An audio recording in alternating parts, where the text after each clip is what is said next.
नमस्कार। India news के sports page पे आपका स्वागत है। मैं हूं राजीव मिश्रा और आप देख रहे हैं अपना पसंदीदा शो रणयुद्ध। रणयुद्ध में आज दरअसल बात कुछ बड़े अहम मुद्दों पे हम करने वाले हैं। मैं इस समय दुबई पहुंच चुका हूं और दुबई आते ही जो सबसे पहली प्रतिक्रिया एयरपोर्ट से लेकर होटल तक पहुंचने में मिली, वो इस बात को लेकर थी कि फाइनल का मजा अब खराब हो चुका है, क्योंकि हिंदुस्तान की टीम अब क्वालिफाई नहीं कर पाएगी और पाकिस्तान हिंदुस्तान के बीच में जो फाइनल देखने का सपना तमाम क्रिकेट फैंस लेकर इस समय दुबई पहुंचे थे, उन सभी को निराशा हाथ लगी है। और ज्यादातर जो फैंस से मेरी बात हुई, कुछ एयरपोर्ट पे, कुछ होटल के बाहर घूमते फिरते मिले और उन सब ने बस एक ही बात की कि काश हिंदुस्तान अच्छी क्रिकेट खेलकर फाइनल पहुंचता। लेकिन क्रिकेट के मैदान पर हमेशा कहते हैं इफ और बट की कोई जगह नहीं होती। आपको अच्छी क्रिकेट खेलनी पड़ेगी और अगर आप अच्छा क्रिकेट नहीं खेलेंगे तो फिर आप क्वालिफाई नहीं कर पाएंगे, और भारतीय टीम के साथ वैसे ही हुआ। और कुल मिलाकर अगर इस पूरे टूर्नामेंट में अगर आप नजर डालें तो पाकिस्तान के खिलाफ मैच में बहुत क्लोज चला गया। हांगकांग आपके खिलाफ 150 से ज्यादा रन बना देती है और उसके बाद श्रीलंका और पाकिस्तान आपको हरा देती है। यानी कुल मिलाकर हम खुश होने के लिए ये भले ही बार बार सोचे कि हिंदुस्तान ने पाकिस्तान को पहले मैच में हरा दिया था, लेकिन दरअसल सही मायनों में एनालिसिस करेंगे और सच्चा एनालिसिस करने बैठेंगे तो एशिया कप ने आपकी आंख खोलने का काम किया है।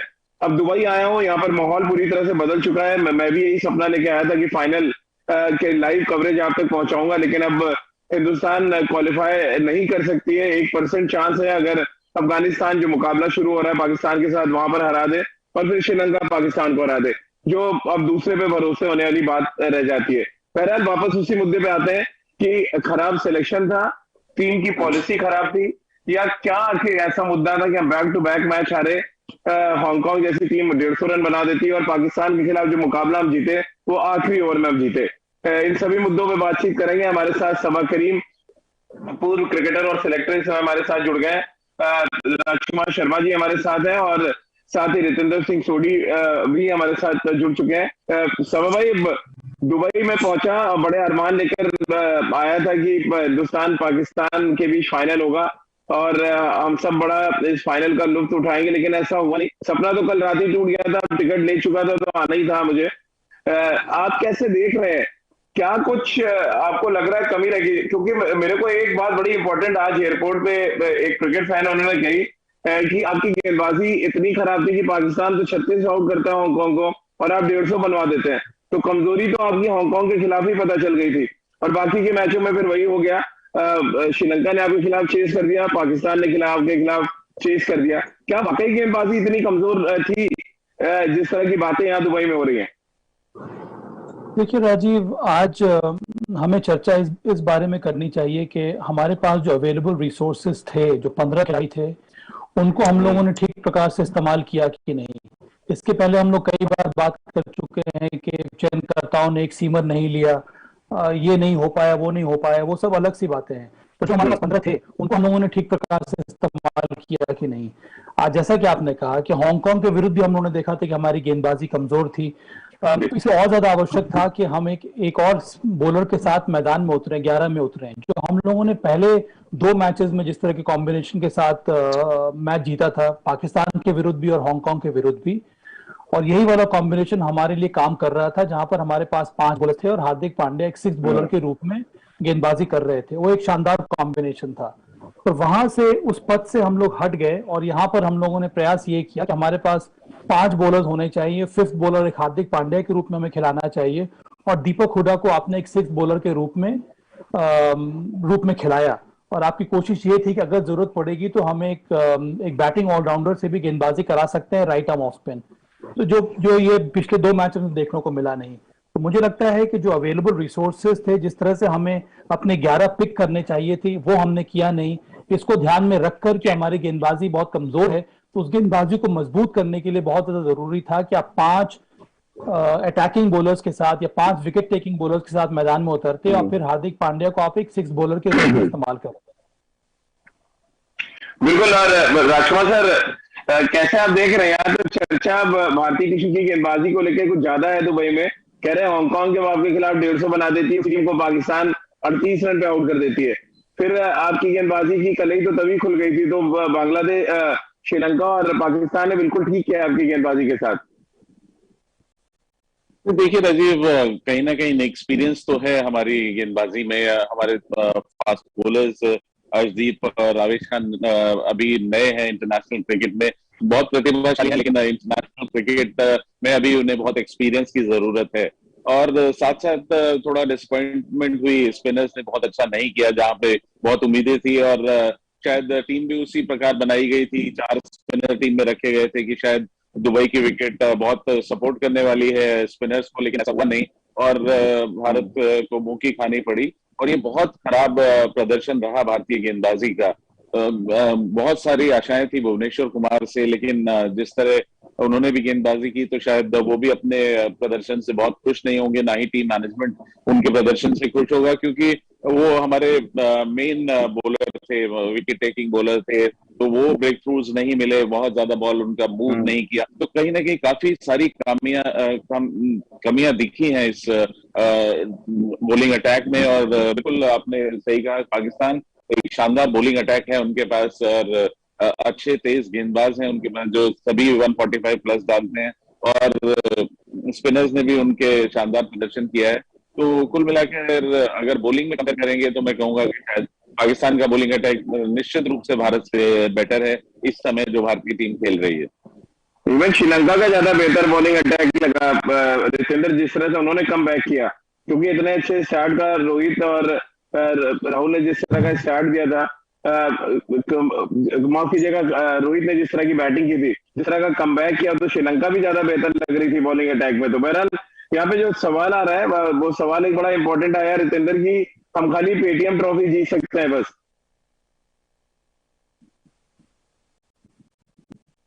सवाल दोबारा बोलेंगे प्लीज?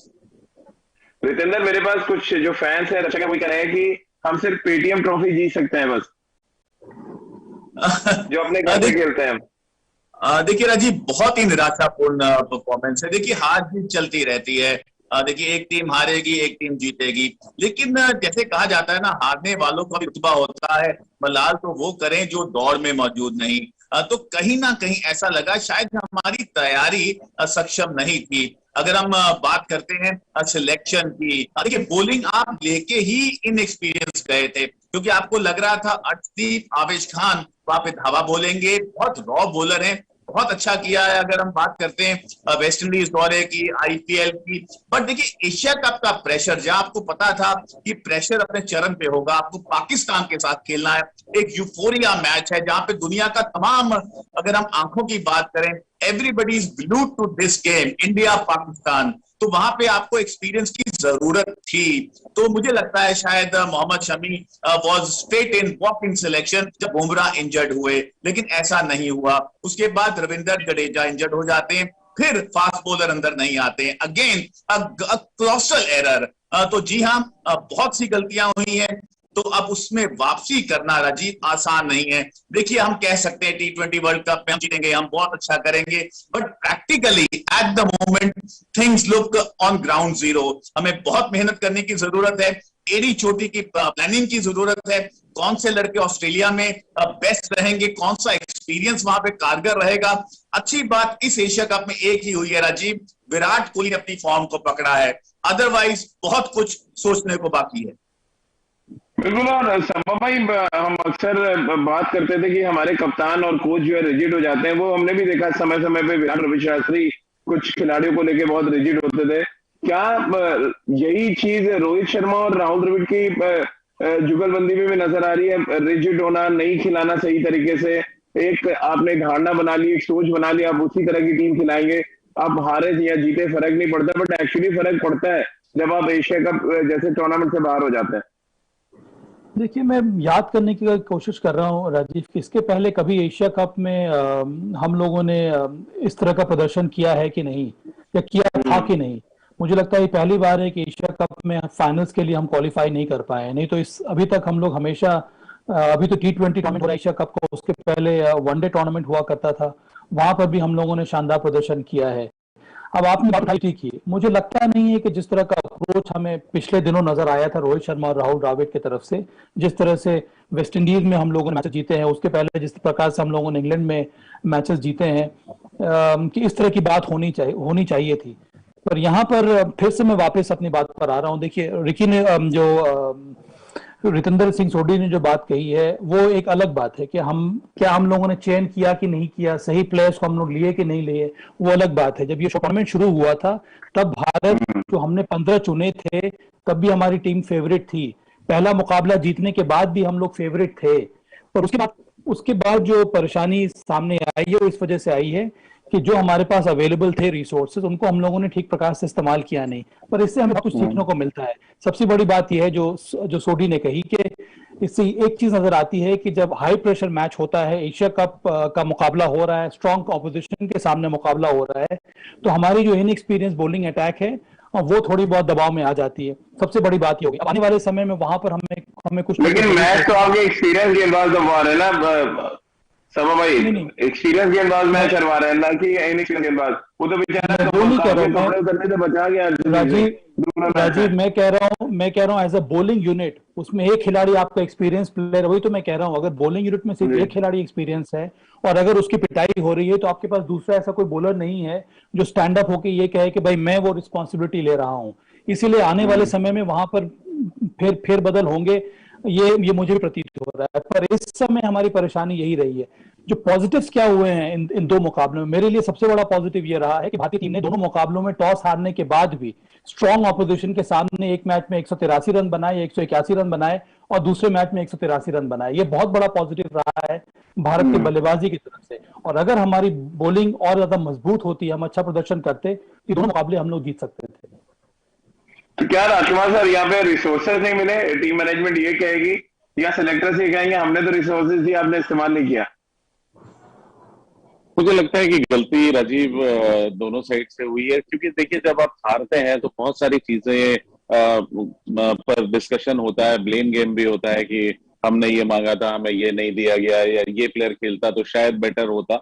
लेकिन हाँ कहीं ना कहीं थोड़ा सा सिलेक्शन 11 को लेकर मुझे भी आश्चर्य रहा कि आप हार्दिक पांड्या को 5वां बॉलर रख रहे हैं और दीपक हुड्डा को 6ठा बॉलर रख रहे हैं और उसको आप बॉलिंग नहीं करा रहे हैं। तो वो एक बड़े अजीब सी स्थिति थी। उससे बेटर था कि आप अगर आपको हुड्डा को नहीं गेंदबाजी करानी थी तो आप नहीं फिनिशर के रूप में जब दिनेश कार्तिक को रखा हुआ है तो आप उसको क्यों नहीं खिला रहे थे? अगर आप 5 बॉलर के साथ ही उतर रहे थे, आपको कॉन्फिडेंस नहीं है कि आप हुड्डा से गेंदबाजी कराएंगे, तो वहां पर दिनेश कार्तिक खेल सकते थे या फिर आप एक जेन्युइन बॉलर ऐड कर सकते थे। तो कहीं देखिए जब मैच हारते हैं तो वो अपनी गलतियों की वजह से हारते हैं और उनकी समीक्षा होती है बाद में और रियलाइज भी टीम मैनेजमेंट और कप्तान करते हैं कि शायद हमारे से गलती हुई है। बट अब ये मैच हारने के बाद बहुत देर हो चुकी है। एशिया कप बहुत मुश्किल हो गया अब यहाँ से फाइनल में पहुंचना और जरूर अब जरूरत है कि भारत अच्छे से दोबारा से प्रिपेयर करे क्योंकि वर्ल्ड कप बहुत नजदीक है। बिल्कुल। और रितेंद्र जो सवाल मैंने सभा से किया था वही मैं आपसे करना चाहूंगा। राहुल द्रविड़ और रोहित शर्मा विराट कोहली और रवि शास्त्री की तरह है, जैसे ही आप मल्टीनेशनल टूर्नामेंट खेलते हैं रिजल्ट और रिकॉर्ड बिल्कुल सामने आ जाते हैं, ठीक वैसे ही। देखिए राजीव, यहाँ पे इन हाइंडसाइट अगर हम बात करते हैं बहुत कुछ बातें हो सकती हैं, बहुत सी गलतियां सामने आती हैं, लेकिन देखिए मैं हमेशा से ये मानता आ रहा हूं कि एक्सपीरियंस आपकी तीसरी आंख होता है। अगर हम एशिया कप जीत भी रहे होते, जीत गए होते, तब भी मुझे लगता है कि आपको जो एक्सपीरियंस बॉलर्स हैं आपको एड ऑन करना होगा प्रीमियर टूर्नामेंट्स के लिए, क्योंकि आप जानते हैं कि एशिया कप आपके सामने था और अब T20 वर्ल्ड कप पलक झपकते ही आ जाएगा। तो अब मुझे आप बताइए, जो हम कल भी शो में बात कर रहे थे, इस एशिया कप ने हमें क्या क्या विकल्प दिए हैं? मुझे लगता है विकल्प अब कम कर दिए हैं। आपको अब ऋषभ पंत पे भरोसा नहीं है, दिनेश कार्तिक अभी एम्बिग्यूटी है, क्या उसको खिलाएं क्या ना खिलाएं। आपके fast bowlers entire unit, Bhuvneshwar Kumar जिस पे आप ट्रस्ट कर रहे थे, he has been a failure. Death bowling में बहुत बुरी तरह स्ट्रगल किया है। अर्शदीप, अगर हम बात करते हैं नए बॉल से, देखिए इंप्रूवमेंट की जरूरत है। आवेश खान अभी still he is a baby in international cricket, हो सकता है आने वाले समय में अपना लोहा मनवाएं, लेकिन फिलहाल अगर हम T20 वर्ल्ड कप के लिए बात करते हैं और जैसे अब मोहम्मद शमी की हम बात करें, बहुत सी बातें हो रही हैं, he should now walk in, उनके पास कितना समय है तैयारी करने के लिए, अपना मनोबल हासिल करने के लिए, क्योंकि अब 4-5 T20 और रह गए हैं और T20 वर्ल्ड कप का पहला मैच आ जाएगा। तो एशिया कप इतना इंपॉर्टेंट टूर्नामेंट था। देखिए, आप जीतना चाहते हैं एशिया कप, पाकिस्तान को हराना चाहते हैं, लेकिन हमारी नजर है T20 वर्ल्ड कप पे। हम उसकी तैयारी कर रहे हैं 1-1.5 साल से। तो जो तैयारी हमने की है एशिया कप में, we have come again to ground zero, क्योंकि जो हम यहाँ पे हासिल करना चाहते थे, जो कॉन्फिडेंस हासिल करना चाहते थे, शायद it has really gone, it is vanished. तो अब उसको कैसे हासिल करना है, ये काम है रोहित शर्मा का, राहुल द्रविड़ का। समय ज्यादा नहीं है, बहुत सी इंट्रोस्पेक्शन की जरूरत है। क्या क्या आपके विकल्प हैं, सिलेक्शन कमेटी और कैप्टन और कोच को एक पेज पे होना होगा, और तैयारी ऐसे करनी होगी कि ऑस्ट्रेलिया में उन विकेट्स में, उन वेन्यू में कौन सा आपका बॉलर सक्षम रहेगा, चहल वहां कारगर रहेंगे नहीं रहेंगे, अश्विन का वहां बॉल कैसा जाएगा। तो हमें लगता है we have to get horses for courses. जो कैपेबिलिटी है, जो टैलेंट है, परफॉर्मेंस है, युवा खिलाड़ी है, आप T20 वर्ल्ड कप के बाद देखें। अब तो हमें एक्सपीरियंस चाहिए, जो लड़के आपको वहां जाके T20 वर्ल्ड कप जिताएं। लेकिन राजकुमार, विराट कोहली और रवि शास्त्री जब थे तो बड़ा हल्ला होता था कि आईसीसी टूर्नामेंट नहीं जीत रहे हैं, हम मल्टीनेशनल नहीं जीत रहे हैं, हम बायलैटरल सीरीज जीतते हैं खाली। बहुत हल्ला हुआ, इतना हल्ला हुआ कि विराट कोहली को कप्तानी छोड़नी पड़ गई। अब तो शुरुआत रोहित शर्मा और राहुल द्रविड़ के लिए भी वैसे ही है, और तमाम ऐसे मैचेस है जो मैं गिना सकता हूँ जहाँ पे क्रूशियल मैचेस हम हार गए हैं। अब क्या करेंगे यहाँ पर?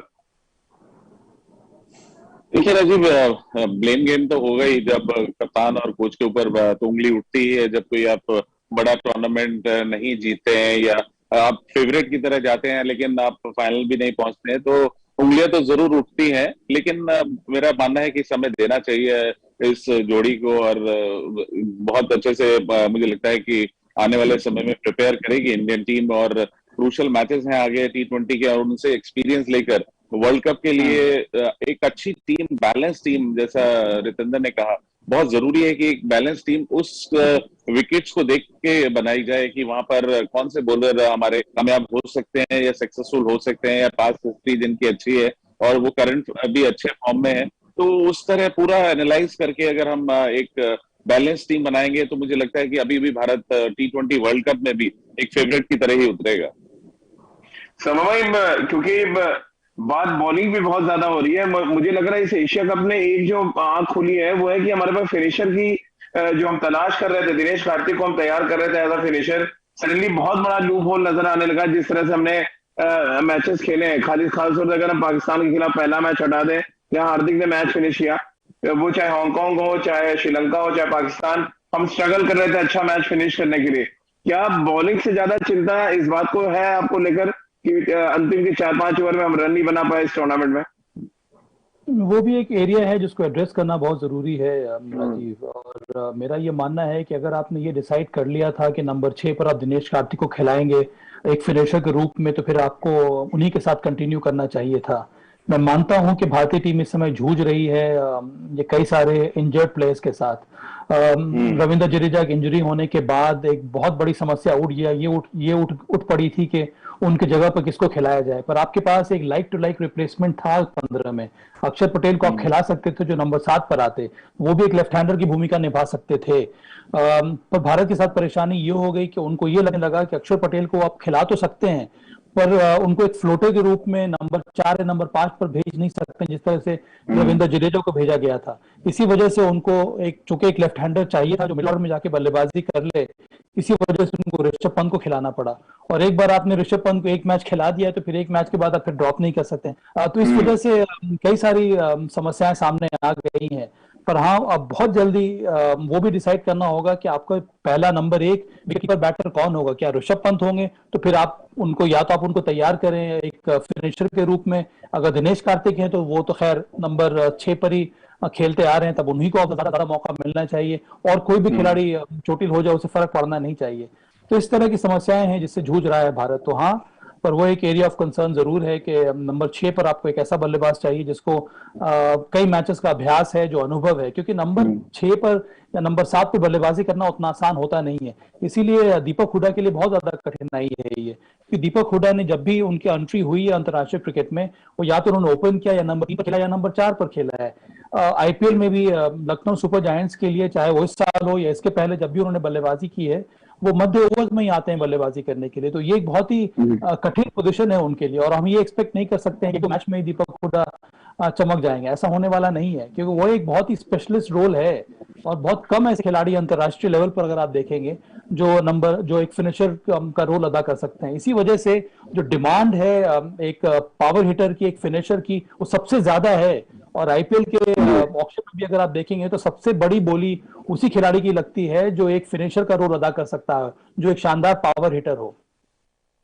बिल्कुल। और रितेंद्र, क्योंकि पावर हिटर की सवा मायने जिक्र छेड़ा है, तो यहाँ पर सवाल नहीं तो बहुत ढेर सारे आ रहे हैं कि वेंकटेश अय्यर को हम अचानक क्यों भूल गए, उनको क्यों नहीं रखा गया था, अगर आप ऑलराउंडर की कमी ऐसी लग रही थी तो। और भी तमाम सवाल है, इसमें तो हम आगे जवाब देंगे। बट एक्चुअली आपको लग क्या रहा है, एशिया कप से पहले तो लग रहा था सारे डिपार्टमेंट कवर कर लिया हमने और हम बिल्कुल चैंपियन की तरह खेल के आएंगे। अब सडनली 3 डिपार्टमेंट तो एक्सपोज हो गया है कम से कम। कैसे अब आप देख रहे हैं यहाँ से एशिया कप के बाद से अब सफर? कल देखिए जो